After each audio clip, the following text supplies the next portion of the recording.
It's time for the Unscripted Push with Devonda Chantel and Ebony S. Bailey.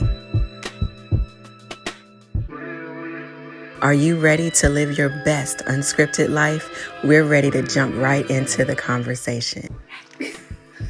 Welcome to the Unscripted Push Podcast. I am Ebony S. Bailey. And I am Devonda Chantel. And girl, where we at? Paris, France. Do your Paris voice. We are in France. So we. She has been doing a terrible Timu version of Paris speech all week. Y'all, that was beautiful. No, I don't know what she talked about. But guys, welcome to an episode of the Unscripted Push Podcast in Paris, France. The Unscripted Push Podcast. You got to push.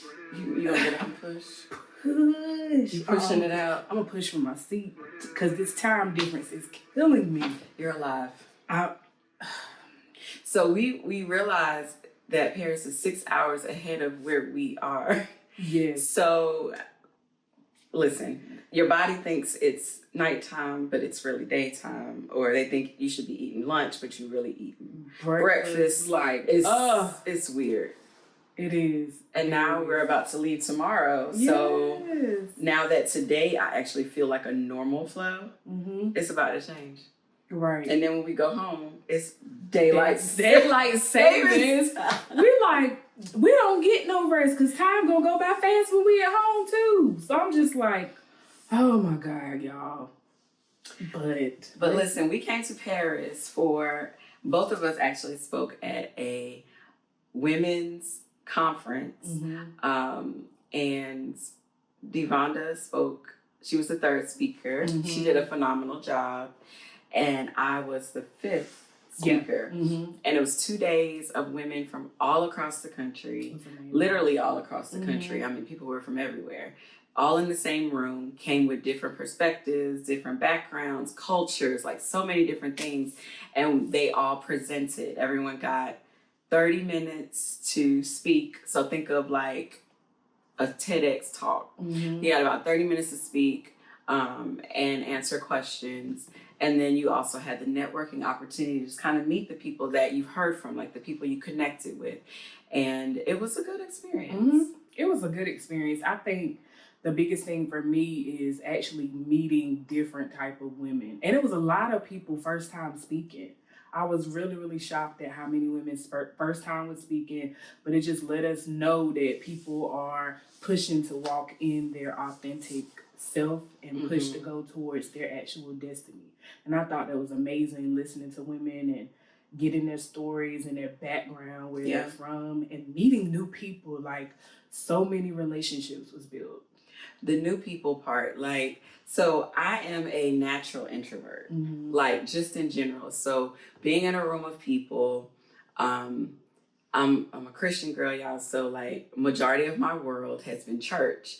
So just to be in a different space where you're not, because at work you don't really have the we work from home. So. Right. Yeah. Work from home. But when I was in the office, you didn't really have the whole cultural situation because you were there to do a job. You can't talk about that stuff at work. Religion, like all of that. Stuff, And so to be in a space where it's literally it's a melting pot for real. And it was all different types. At some points it could get exhausting, overwhelming, because of all of the information, and everybody's bringing their perspective, and of course they're bringing their history of the things that they've experienced, and they're putting it out on the platform, and you're sitting there and you're listening and you're digesting and you're taking notes and you're doing all of the things, and it can be a lot. It was a lot, but it was good to hear the different things, and to also to see how you're received, right? How the words that you said hit the different people in the room, because people come up to you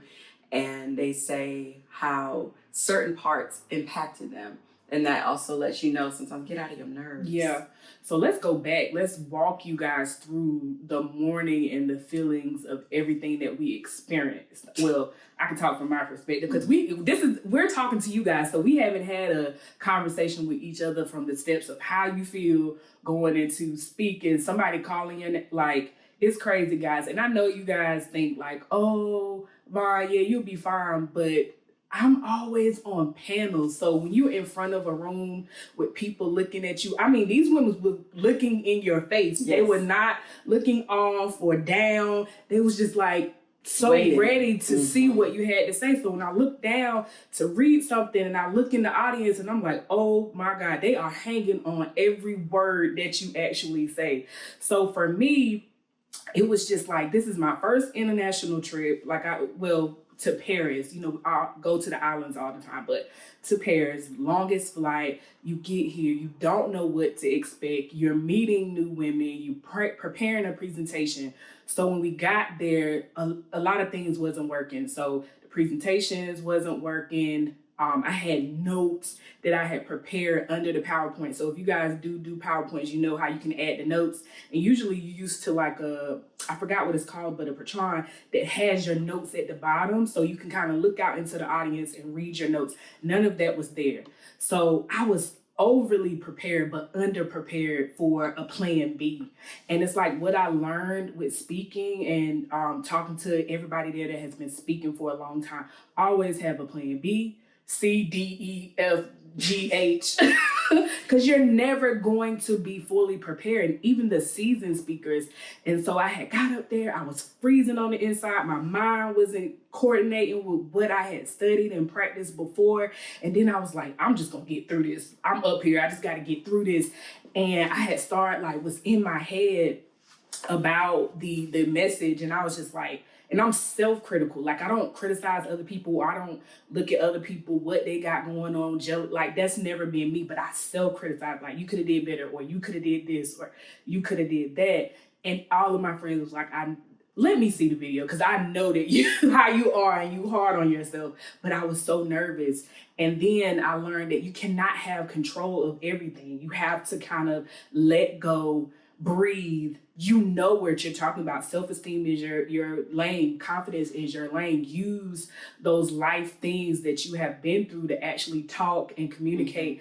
And so I love the fact that I did it. I love the fact that I was able to watch other speakers and how they did. I love the fact that I networked and talked to people and they was inspired and actually liked it and gave me tips. I love tips. Tell me what I can do better. Tell me what I can do better next time, especially as a new speaker. And if this is going to be my lane, then I want to make sure that I'm being effective in all areas. So it was just good to get the insight from my friends that know me, from people that don't know me, and people that are seasoned and have been speaking for a long time to tell me what it is that I need to do and the things that I can actually do better. Because we're comfortable behind a camera. We're comfortable with other people on a panel, because I can feed off the person beside me and what we're doing. But when you're up there in front of people, you really need to be taught how to be effective in a room to meet everybody. Yeah, and so life has been crazy. I felt like everything was turned up crazy in my personal world. So, I had some major things happen, some things that hit me emotionally, mentally. It drained me. I had to recover. And so in the process of recovering, I had, mind you, 4 events in 30 days. Yes. Okay. So, we did your event. The next day I had to sing at a church for their anniversary, and then, come to Paris. And then I have one more after this one. For right now. For right now. So I have one more after this one this month. So I'm like, oh my gosh. And because life was so loud and I had to, when I say recover, I had to recover and I had to give my space time to heal while doing and building. And it's hard. Am I totally healed? No. But healed while doing things. So in the example of at your event, I showed a cup and I put holes in it. And I started to pour water in it. the water was coming out, you know? And so I'm like, that's you on a healthy day. Like, that's what you give on a healthy day. So imagine when you are injured, your holes are bigger. You have lacerations and slices and chunks missing. So the more you pour in, more comes out faster. So I felt like I was not catching up. So when we got to Paris, y'all, I hadn't even done my presentation. Had Ebony known that she had her presentation that was coming up, yes. I knew since last year, whenever we decided to do it. And I kept saying, I'm gonna get it done. Time goes by. Yes, I'm in school, I got kids, I got a whole husband, like all of the things. And then all of life happened. So I didn't prepare right. And that is so not me. That's me, y'all. That's not her. That's not me. And I was like, wait a minute now. I usually wake a week or two before stuff, but you mean to tell me you don't have nothing? What? I was like, listen, I saw it in my head, right? I saw it in my head. I have the idea. I got the title, but I have not written it out. So like, I get here and we come in on, we leave Tuesday. Yeah, we did an overnight flight. So on the flight, I went to sleep for a little bit because even coming to the plane, I went to bed at like 4 o'clock in the morning. And we had to leave early. I had to leave. So anyway, I did not prepare. And so that also gave me anxiety. They're like, send a PowerPoint. I didn't have a PowerPoint. Got business cards printed, left them in the car. In Raleigh. I just didn't do mine. Realized they were not with me when we were in the airport. I think we were in New York at our layover. I realized I don't have my cards. No, we were in Raleigh, but it was too late. Plane was boarding in like 30 minutes. So I'm like, okay, so Ebony, you don't have your speech done. You left your business cards. And everybody got PowerPoints except for you. And what are you supposed to do? And I was like, I missed another moment for people to touch, to reach out and touch, because I had the QR codes, like I had all the things ready on my cards, and I couldn't get it done. So I finally finished my speech the night before, and I had to wake up in the morning and go down. And so I didn't have PowerPoints, I didn't have anything. I printed out these pretty cards, y'all, with the title on the back. I didn't have time to transfer them to my cards. I literally had to go off the notes I had in my iPad. And I said, Ebony, breathe. I've been talking about breathing because I started to realize I was dealing with anxiety last year. And so I'm like, breathe, Ebony, breathe, it's okay. Breathe, you'll get through it. And I said, but I'm missing opportunities. And so I took the moment to stand on that platform. And of course, y'all, listen, I am the spin queen. I can spin a thing in a second. Yes, you can. And I used the fact that, and I had to take my words that I tell my clients, my publishing clients, and I had to tell myself them. I said, Ebony, purpose is not perfection, and perfection is not purpose. And so you're here for a reason. Like, yes, all hell broke loose to get you here, but you're here. Now embrace the moment, stay present. And I got on the platform and I spoke and I let them know. I said, okay, I tell my clients to paint pictures with their words. And so that's what you get. You get my voice today. And that's what you were speaking on. And that's what I was speaking on. Unlock to unleash. The power behind your voice. And I used that space. And it was crazy because I was nervous about not having stuff on the screen. And when I tell y'all, every time I look, it was crazy. Everybody was writing. It was like everybody's writing and looking up at me, writing and looking up at me. And I said, wow, they're digesting the words that I'm saying. But I was so upset with myself because I didn't even have the thing for them to connect. And again, I said, I'm an introvert. So I have a challenge working a room. I'm more comfortable sitting in a chair and then having to have conversations with people that I don't know, and then I don't know how you receive me. And then, so getting that part out of my head, I did come out of my comfort zone a little bit. I feel like I did miss some connections, but I did make a few that I think or beneficial? Yes. Mm-hmm. Yes, I do. And it's so crazy because I'm both. Like, I'm introverted and extroverted. And so I can turn it on and I can turn it off. So I like to be by myself, or I like my space, or I need, after I'm in a crowd of people or around the people, like, okay, I'm exhausted now. Like, y'all, I need to separate for a minute. It's no reflection of other people. It's just that I need to get my head together, because when you in a room and you feel a lot of things, that's why certain speeches, I had to walk out, because I'm like, I can't listen to that. It just wasn't for me. I don't ever judge people for who they are, what they believe, or what they do, but I can choose what I take in. And I tell people that all the time: when you are called to the marketplace, you're not going to be able to justify what everybody else does, but you can justify what your ears are open to, and you can take the authority to say, I don't want to talk about that. Yeah, you can shut people down. You don't have to take in everything somebody says to you.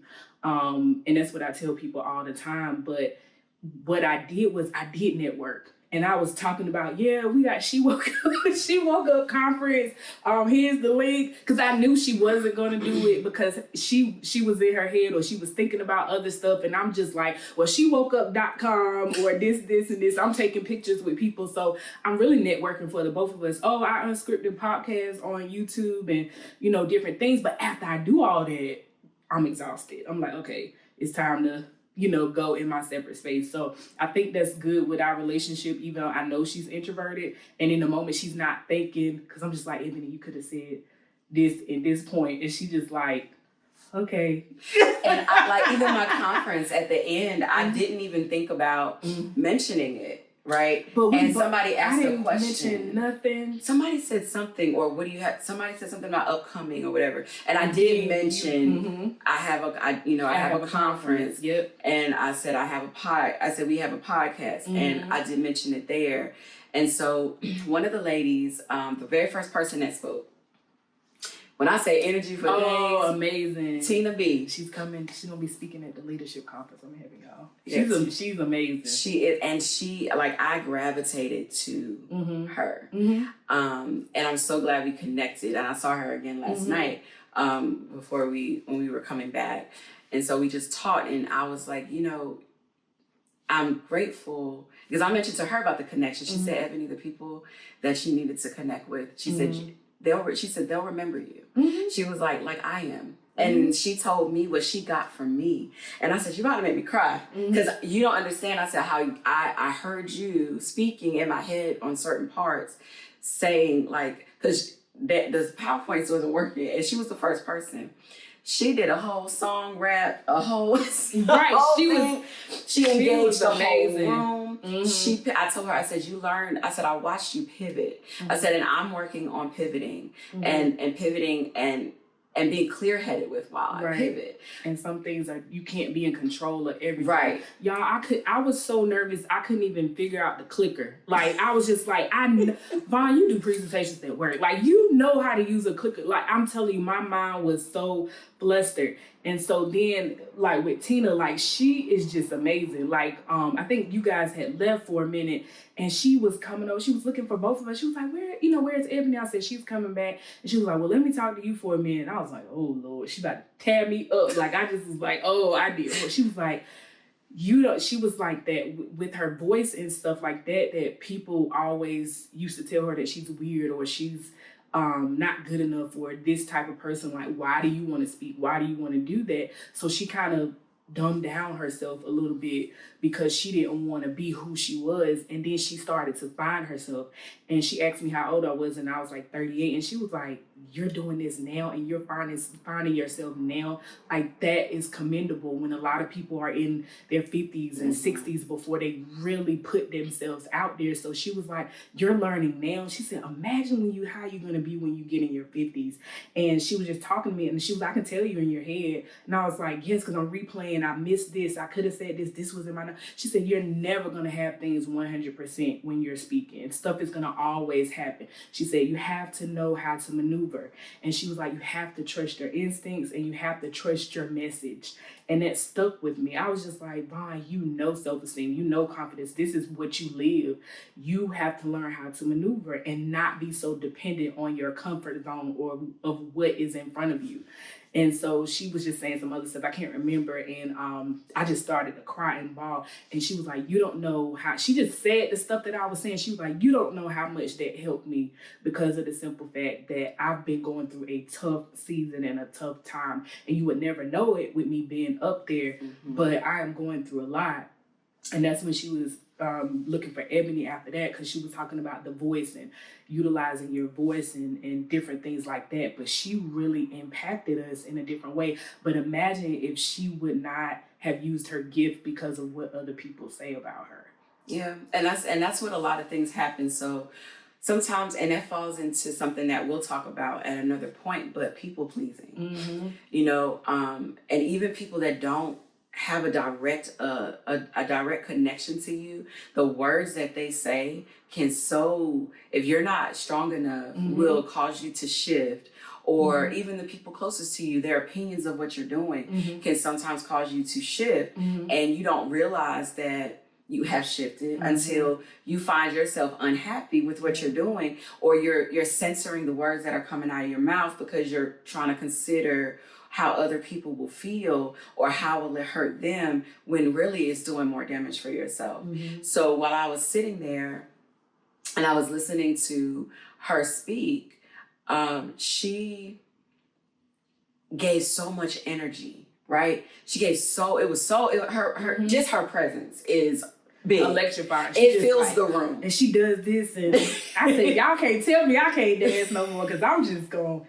It fills the room. And I was like, and so when I was speaking to her about myself, I said, well, I said your presentation, I could tell everyone felt it. She said, Ebony, but she said, one thing I heard about you, she said, I love that you know who you are, because I said, I'm very introspective. She said, yes, we were sitting there. She called him. She said, you have so many yummy nuggets. And she was like, here's so many yummy nuggets. And she said, we wanted to hear what you had to say. That's why we weren't talking. That's why we were writing.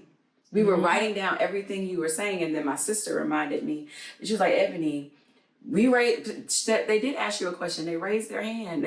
What did you say? I wanted to make sure. She said, yeah, I wanted to make sure I captured everything. She said, because I needed that because of the voice part. Like, we do silence our voice a lot. And sometimes you don't realize that you've done it until it's too late. You've left the presence of people that maybe the Lord dropped in your spirit something to say to them, but because you didn't know how they would receive it, you didn't. And it was something that they needed. They did need it. Yeah. So imagine if you didn't stand up there, if you didn't find your notes, and you said, never mind, y'all, I'm just, go ahead, I'm not gonna go. There would have been people that... Because that was in my head. Just to be honest, I was like, because work Devonda and outside of Devonda are totally two different people. So when I'm at work or I'm doing something that is work related, or like this conference and stuff, I'm so type A. So if something is out of place, it throws me off. Now my outside work, and it's crazy, I don't care. Like, it can be what it is, but I'm just in my head, I'm like, I'm not getting up there to embarrass myself. And I went back, and what's so crazy is, what's the lady name that's speaking at your conference that does the confidence? Tina. Another Tina. So I saw something that she posted that said, you're not operating in, I'm paraphrasing because I can't remember vaguely, but you're not operating in your calling because you're afraid to look stupid. And that clicked in my head. And I was like, Devonda, you got to do what God called you to do scared at all. I said, how you going to tell other people to do it scared, but you don't want to get up? Because I was about to lean over and say, Ebony, I'm not going because I'm just not prepared. I don't know, I reached out and grabbed your hand. I was shaking. I was shaking. I reached out and grabbed her hand. I was like, you're going to be fine. I was shaking. Meanwhile, I'm sitting there like, girl, you don't have your stuff. Talking to myself. And talking to me. And saying, girl, you only went over your speech twice just because you read it. I told Ebony, I said, Ebony, you are a natural talker. So, like, I was not worried about her because I knew that you can give Ebony one word and she can talk for hours. Don't do that. You trying to be funny. You trying to be funny. Based off that one. You gotta pop her sometimes. You trying to be funny. But, and then, you know, the backtrack, guys, and it was just something that hit my spirit about that. You know, everybody is different. So even though Tina, she's amazing, she was an energy person, you have to be who you are because somebody is affected by who you are as a person. So by you, if you would have got up there doing what Tina did, me and Crystal would have been like, what Ebony trying to, that is not her. Like, what is she trying to do up there? You know, hey, y'all, the boys, unleashed. And I would have been like, me and Crystal would have gave each other the eye like, man, what she got going on up there? What she drink in Paris? You ain't gonna have Mama Kim looking at me any type of way. But you know, you have to be authentic and you have to be who you are. You know, that's who Ebony is. She has that. I tell her all the time, you have a captivating voice and you give nuggets and somebody that can just make a scenario out of anything. I was like, Ebony, how did you even think of putting the water in this? And then it's just like she can make an analogy out of anything. So she went up there and she was who she is. So she's a teacher. That is her. So everybody's not meant to hoop and holler. Some people are meant to effectively teach you. So you're going to see a lot of people at your conferences, at your TED Talks, and a lot of the things that you actually do in ministry and stuff. They're going to just be like, you know, just be writing because everybody want to take in what you're actually saying. So your giftings are things that, and sometimes we don't know how to identify our gifts, but they're the things that come natural to you. Now, do they have to be perfected? Absolutely. I used to say I wanted to be a teacher, but I probably would be, I would have quit by now. I'd been one of the teachers that walked out the room if I was teaching younger kids. Right. I can see you as a professor. Girl. At university. Can you stop giving me stuff to do? Oh, my bad. Professor, university, ministry, TED Talk, conferences. You done? Were you thinking out loud? Yeah, sorry about that. You're welcome. Not you're welcome. Stop it. I do, but I see so many things, and a lot of the things that I am just starting to do is because I was scared. Or I felt like I didn't have this, so I could not do that. And one of the things that I noticed with this presentation situation was I didn't, and this is something that the Lord is showing me all, like this year, you don't need everything you thought you needed. You don't need everything that you thought you needed to be effective. You don't need it. You don't. And sometimes we want to have those things because it's nice. Does it feel good? No. Do you want things to happen and it make you have to pivot quickly and adjust? No, but if we truly believe all things work together, we'll have those moments that all could be the bad thing, but it's gonna work together. Because having a conversation with Miss Lady up here that didn't even want to use all of her 30 minutes, she done walked away with speaking engagements. Oh yeah. I was like, I'm telling people, I want to come to the, she's like, you want to speak? I'm like, what? In Hawaii? I just was coming because it was on my bucket list. And you know, connections, like you find people, like you've been praying for this and you're like, okay, Lord, is that it? Yeah. Because I feel like I'm connecting. So just finding that space, and a lot of times it's outside of our comfort zone. So where I thought I was, and then people told me, this is not your second, third time speaking. I was like, it is. It is. Like officially this way, no one believes me. It really is, y'all. 1, 2. That's it. This was the second time. And then the third time will be in Georgia. And all these times people keep wanting me to go first. Like, what is happening? Like, you gotta open up everything. Yeah, so I know I said she woke up, but that don't mean I got to go first. But I'm learning that, Ebony, you have to learn to adjust, and you will have to serve injured too. Ooh, you will have to serve injured. That's good. And you'll be okay. And then the times that you need to back up and you need to regroup, you just need to be able to pay attention to who you are and your temperament. Okay, where's your energy level right now? Are you exhausted? If you're exhausted, then you need to back up. And it's okay to back up, and it's okay to say, because this one right here will walk away, even while she's sitting there. Like, she's sitting there physically, and she gone, okay? And I could look at her and be like, oh, she's like, oh, you saw that? Yeah. And it's okay to do that because you have to know your limits. There was a lady that spoke, Dr. Michelle spoke, and she talked about knowing her her limits. She said that. She said she has to pay attention to her body. And sometimes we don't. We try to give too much, and now you've given too much, and now you're depleted, and it takes you longer to recover, or you've injured yourself even more because you try to do too much. And I watched her persevere through, and you look at her, and she doesn't look like the stories that she gave. Oh my gosh, her testimony, she doesn't look like her testimony. Yeah. And that is the part that we have to be careful about, because people package stuff really well.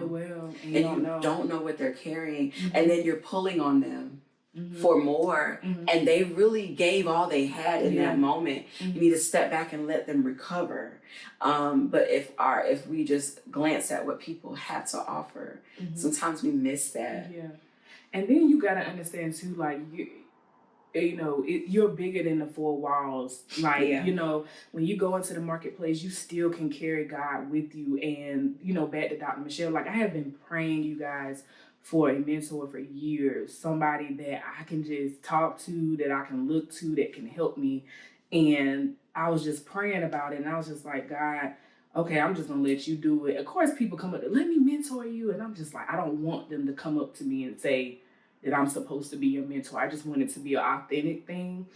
And so she was just amazing. I just kept watching her and her story, how authentic she was, who she is, and how she didn't even have she had something prepared, but because she said I had said something, and she was like, she said, oh, but I got to go in a different lane.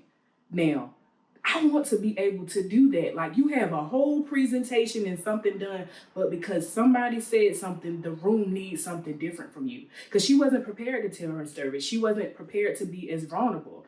And I was just like, man, like, how can you just, she didn't have anything. She was just like, took some notes while she was sitting and listening to the other speakers. She was like, okay, this room needs this. To be able to conform and do that is amazing.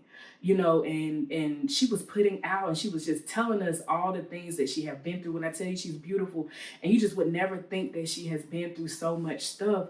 And, it was a lot of things that God had put on my heart, and God told me to pray for her. And it may be uncomfortable, and so you may get a no, and just pray for him in your head. But she was like, yes, I wasn't expecting that. I really need the prayer. So I prayed for her. But that's why when people say you can take God everywhere, it doesn't have to be just in the church. God should be able to meet you in all aspects. So I don't know who's called to the marketplace, but they're scared because they're like, oh, well, this is not the church. I'm telling you, God can show up anywhere you are.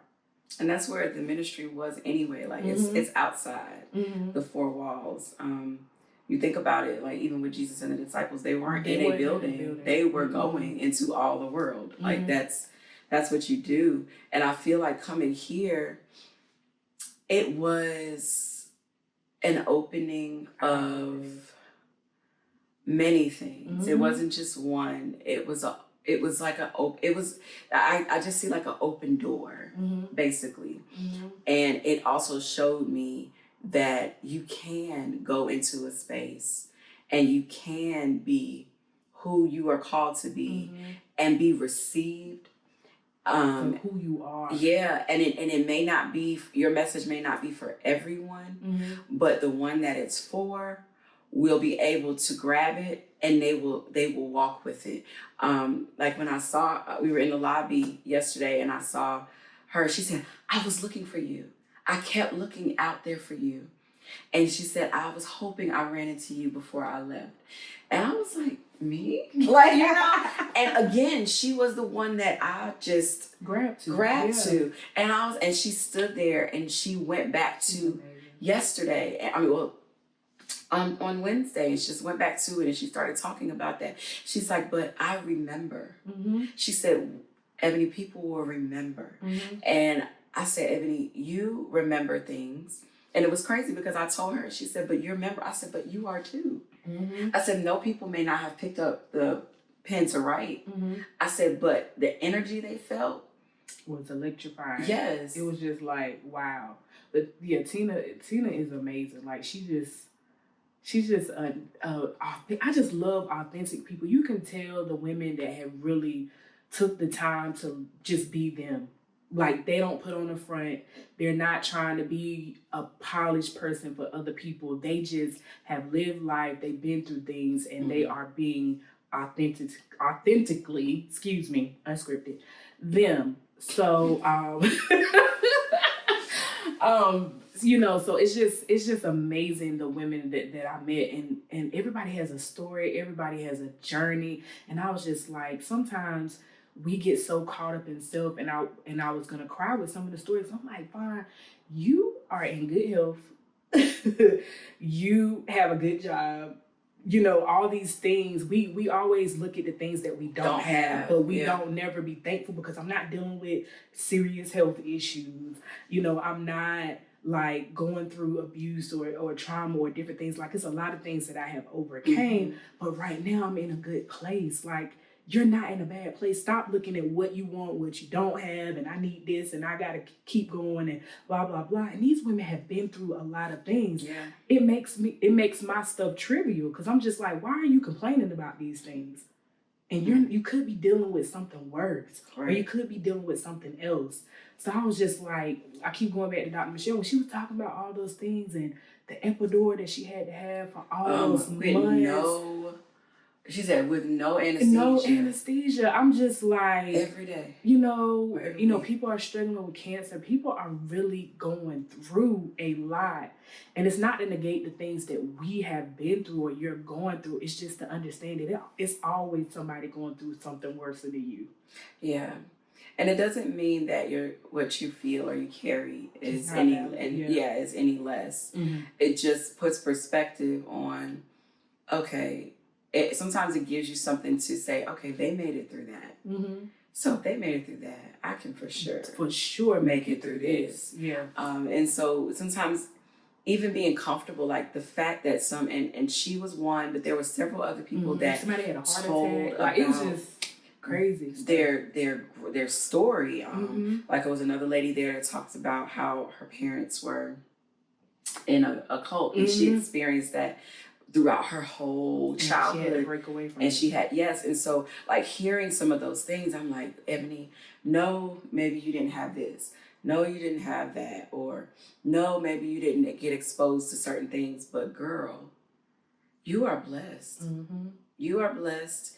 The things that you thought you couldn't make it through, you did. Mm-hmm. And you did, and you came out on the other side. And so I think overall, this showed me, one, that I did not need everything that I thought I needed. Mm-hmm. And that even though I was experiencing so much heavy, I won't call it turmoil, but it was like warfare, all the way up and through this. Mm-hmm. Literally all the way up and through this. It wasn't warfare that should have stopped me, and I still was able to produce.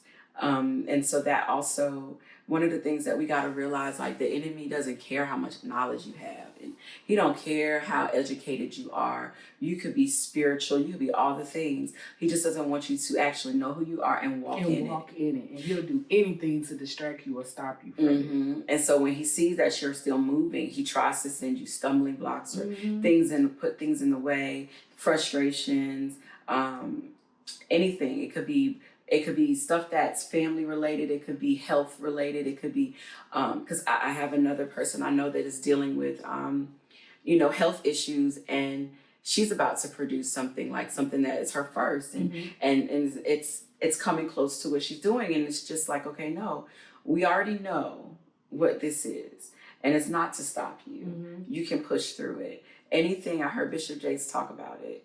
Anything that is birthed comes through.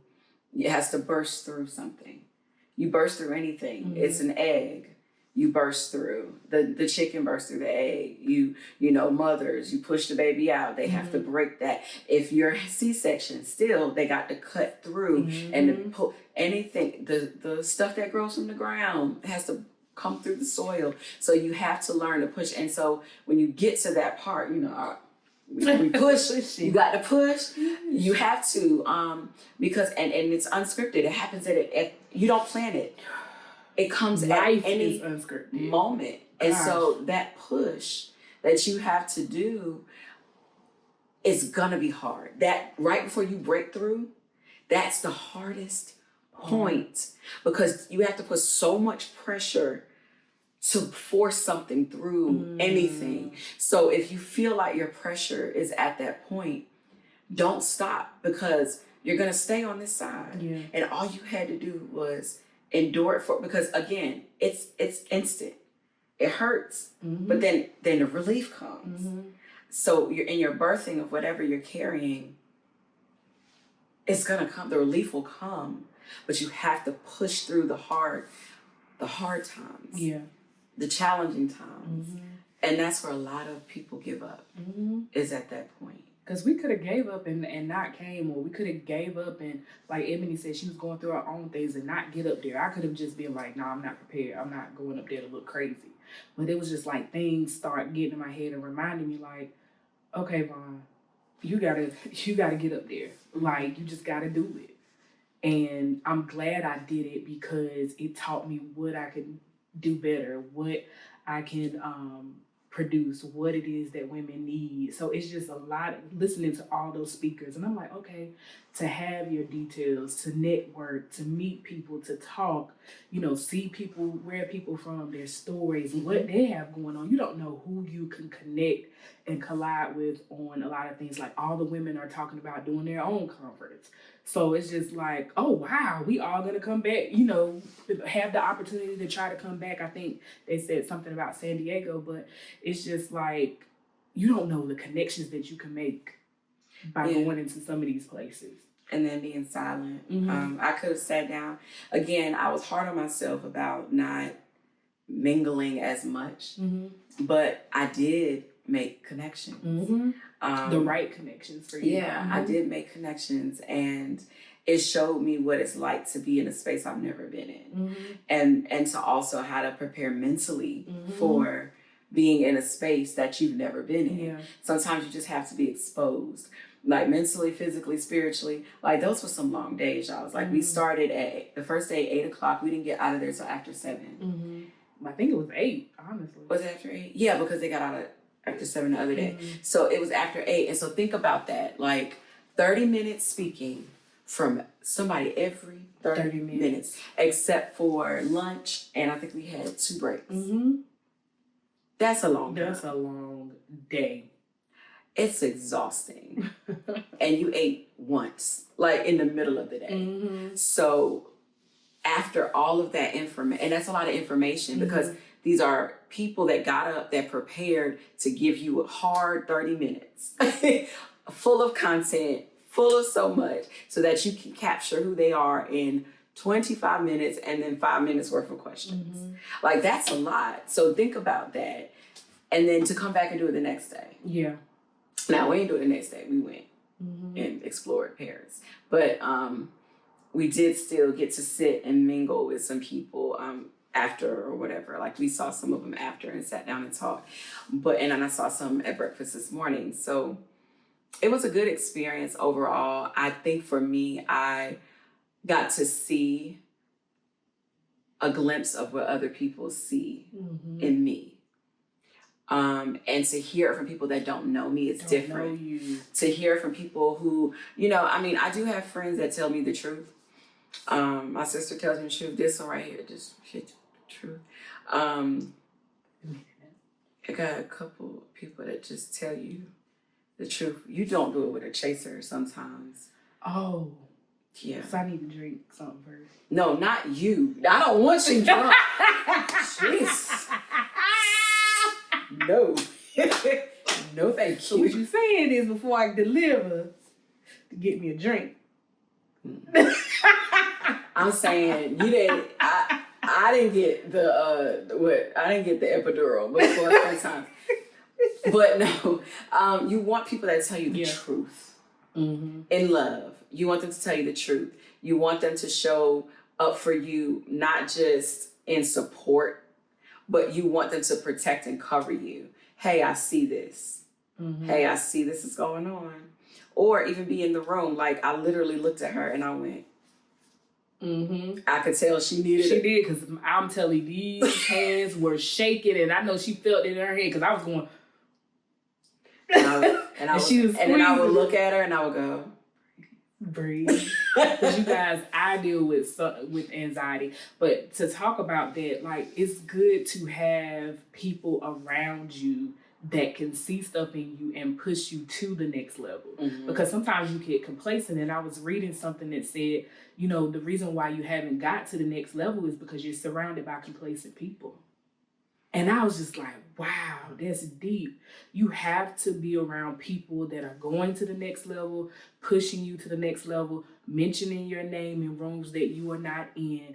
You have to have the right people around you that are not selfish and self-indulging, that it's about themselves. You know what I'm saying? So make sure that you are building those type of relationships, because I'm telling you, when your name is mentioned in rooms that you're not in, you start getting Facebook or you start getting messages from people like, oh, somebody told me about you. Mm-hmm. I'm like, who in the world? You know, I won't dare. You know, but you have to have the right friends. It was a girlfriend of mine, but you have to have the right friends in different areas that'll put your name out there. Mm-hmm. And I feel like, you know, if we didn't have each other or we didn't have the right friends around us, I don't even think we would have did this. Because when I saw it, I was like, I said, go to Paris. And I'm talking her out into it. I'm telling the people, I'm like, yeah, ask her. And they reached out. And yes, like, what is this? I told my husband, and I was like, he said, okay, you're going. And I was like, wait, hold on. Like, we didn't have so Travis like me, we just like go with the flow. He was like, we'll figure it out. We'll figure it out. And I'm like, okay. All right. And I told Crystal, she was like, okay. And then she's like, I gotta try. Y'all not going to Paris. Our producer said, she's not coming. We not going to Paris without her. And we did. So let's say we came. I won't say we conquered. We went to the top of the Eiffel Tower. The Eiffel Tower. It wasn't what I expected though. No. But I'm glad that they did it, because I probably would have been the one that fall off the Eiffel Tower trying to get a picture, because it's built in at the top. So, which makes sense, because I probably would have been leaning back trying to get a good picture for my face. And then she'd have missed the whole episode we tried to record because we did the next day. But it makes sense. But it's just like, and I had to think about it, because, it hasn't been, we had some things, happen, while we here. But I had to think, like, you are in Paris. You went to the Eiffel Tower. Now, the food, that's a different story. Yeah, we trying one more good place tonight. I know y'all like, Lauren getting slim on this every year, because I have not eaten while I'm here in Paris nothing but salad with chicken on top of it. I'm like, I've been eating salad every day. Like, what in the world? I just had a salad a moment ago. I'm like, man, I'm ready for something heavy. Like, come on, some potatoes or something. But the croissants, though, they were good. They were good. Like, the best croissants I have probably ever had are really, really good. But yeah, we went to the Galleria Mall. So pretty. Yes. We did. It's just been amazing to see. We had to make her walk out. Like, the Galleria Mall had this, she called it the plank. It was not a plank. They had me walking on the plank. No, it was not a plank. I ain't gonna tell y'all how we got up there, but I'm just saying. Men are easy. I don't care. I'm single. Men are easy, y'all. When I tell you, all you gotta do is wink and do a little please and poke your lip out. Get some every time. So. Because we had to make reservations. We were like, why do we have to make reservations to walk a plank in the mall? I don't understand. It's free, but you have to make reservations. I said, Ebony really wanted to go on the plane. So I was like, we going to go on this plane. Let me see if I can get us up here. While I was going to get water. While she was going to get water. She came in a can. I was like, why do I have a can of water? I thought I was getting a bottle. But anyway. But she came back like, where we going? Like, I thought we was about to leave. I was like, no, I got us. We going on the plane that you wanted to go. So blame Ebony, because she really wanted to go. So I was just like, let me just make it happen for her. But it was a good experience. It was a beautiful mall. Very like artistic. Yes, the top of it. Like, yeah. I was watching Deborah. She's a cosmetologist. in North Carolina, and she had went like 2 weeks before, and I saw it on her story, and I was like, "Where are you?" I was like, "I'm going to Paris in 2 weeks. Like, where is that?" So I inboxed her that day, and I was like, "Hey, what's the name of the mall?" And she told me. So we all went, but it was like mosaic. Like, think of stained glass windows covering a top of a dome. Like, think of Aladdin's dome at the top, and the whole top was the stained glass, pretty colors.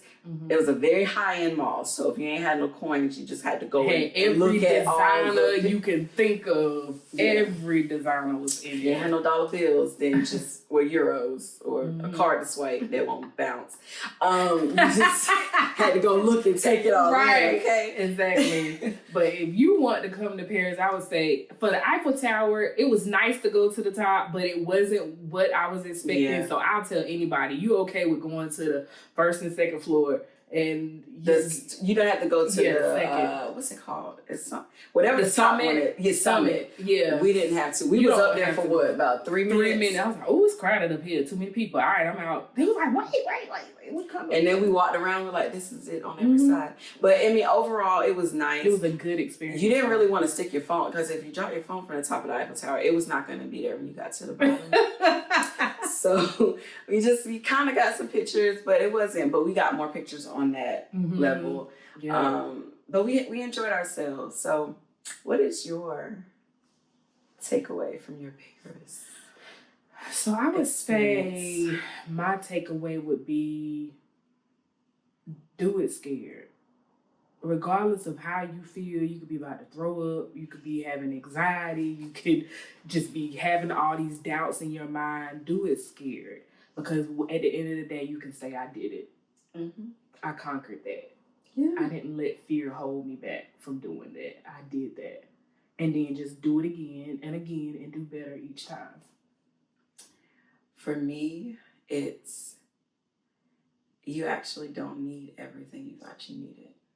I think that's a message. You need to add that to your. She keeps trying to make me preach. Your messages are when you preach. I'm not preaching. Oh, okay. Yeah, I do talks. You can talk and preach. I do talks. I'm not going to fuss with you on camera. Listen, this is my moment for lessons. Told me. What? I'm serious. We talk about it off camera because my lesson is you don't need everything that people say that you don't have to do. Oh, wow. Does that make sense? You gonna say it like that? I just threw you off. No, but that's not even I just changed it. You just changed it. I don't need everything that you say I need to do. That's my. Why you look like Maya? No, mine is really, you don't need everything that you think you need. Yeah. And even if you take, because like my suitcase, I had so many clothes in there, and I took out a lot, and I still had more space. And that to me was like, I mean, you didn't need all the things that you thought you needed. More clothes. And your life is literally like that suitcase. Oh, that's good. You know, and you carry around so much, and the more you put in, the heavier it is. Woo. And I have been prophesied to over and over about. That was my imaginary shade. I put my shade down so I'll see you. I've been prophesied over and over about elevation and going up, and a lot of times they said it really, you know, I mean, more people are leaving your life and I'm like, no, not nobody else, you know, and you know, someone else had said that to me too, and I remember, Danshay, she said she prophesied that part about the people leaving and your circle being smaller, and she said, I hear you saying, God, my circle already small. And he was like, get ready, it's about to get smaller. And I'm like, well, it's gonna be like you can't even see my eyeball. I'm like, that's not fair. But you don't need everything that you think you need. And sometimes you can be a crutch for people. You could, and then also even in relationships or even places that validate one gift but not all. Like certain things, like you think you need that place to get you to a certain space, or you're too comfortable with the relationships or the job or whatever it is, you're too comfortable and you think you need it, or God needs that to get you somewhere else. And he's like, I don't need that. Mm-hmm. I can really do more for you with less. Think about, I was listening to Jerry Flowers, and he was talking about subtraction. He said in the kingdom, God, with the addition, he was like, God's addition is subtraction. Mm-hmm. It's like, it's subtraction. He's like, you think every time he adds, no, he takes away. And he was talking about, like, think about who was it? With the Gideon. He went from 32,000 people to 300. Mm-hmm. And every time they took somebody away, he was like, nope, that's not enough. Take them away. Take them away. He's like, you sending me where? Mm-hmm. What? Even with the disciples, looking at them, it was 12. But when Jesus needed to go off, it was 3. Mm-hmm. And it's okay. And it doesn't take away from the people that have left your life or chosen to leave your life, or you left, or you moved to a new city and now you have to find a new church, you have to find a new job, you have to find a new relationship, like any of those things that happen. It doesn't take away from the people, the connections that you had when they were there or with you. But I know that for me, I'm learning that sometimes when you have so much around you, you fill the space. Mm-hmm. And now God's like, you were supposed to leave space open for me to fill, and there's no space. Wow. So I don't need everything I think I need, because sometimes you pick up stuff because you think God needs help. And he doesn't need the help. He don't need you to ask somebody that can pay your bill. He like, I got that. I paid it all. Why are you trusting on them to do that? So that's my thing. But, you really can't worry about the people that God takes away from your life. Because I know how you said that people are being taken away. But sometimes people are taken away because they are comfortable with the level that we are actually on. And sometimes God uses that to bring the right people, other people in your life. Because I notice how all the time you say, I'm always putting in everybody, or I'm always doing this for people, or I'm always the person in the background making sure things straight. But in this season, you're coming into your own. You're coming into the forefront. So God has to surround you with people that are on that level that can push you. So you've been imparting into everybody else. And in this season, God is bringing you people that can actually impart into you. When you talk about you cannot pour from an empty cup, you need people that's going to refill you. And if you have people around you that's going to keep taking away and pulling and stuff like that, of course, God wants them to drop off. Because when you're delivering or you're ministering, speaking, and doing the things that you're doing, you can't have those people that's taking all this away from you. Now you on stage empty. And then you getting passed out on stage because you done put out too much. I thought you said this was after. Oh.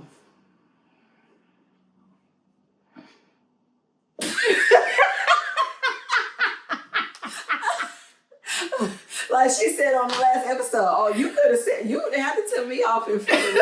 You could have waited until later. It's your turn? Okay. Sorry, I just had to get it out because it just coordinated with what you said. But, we're going to talk about me. We have a whole episode that's coming to talking about people pleasing, because I told her I'm working on my first chip. Mm-hmm. My first chip. I'm very proud of you because you're doing a lot better. All right. I hope you can't even get. She gets on all of the nerves that I have. And the Lord ain't take her from me. He ain't took her.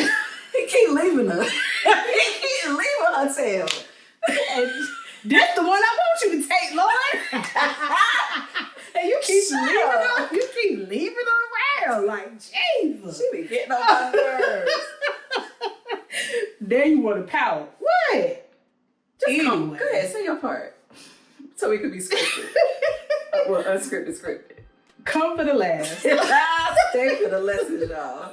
Because becoming your best self is better unscripted.